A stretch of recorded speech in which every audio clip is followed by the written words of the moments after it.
জামাতের আকীদায় বিশ্বাস করছি? কথা কন না কেন? মুফতি ফয়জুল করিম ডাইরেক্ট পরিষ্কার সাংবাদিকদের প্রশ্নের জবাবে বলছে না, তাদের আকীদা তাদের কাছে, আমাদের আকীদা আমাদের কাছে, এক বিন্দু আমরা লড়ি নাই। কথা ঠিক না ভাই? ঠিক। এখন যারা এই অজুহাত দেয়, এদের সঙ্গে কি জামাত ইসলাম ছিল কখনো? ও কয় কি ছিল? একদিন, এক দুই দিন?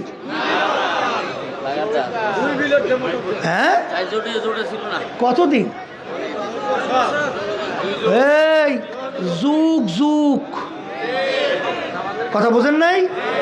এই তখন হ্যাঁ, আর হের দরকার নেই।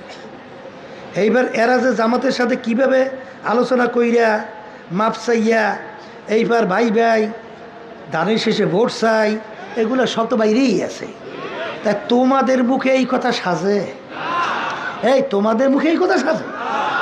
তখন জামাত ছিল নিষ্কলুষ, পৌত পবিত্র।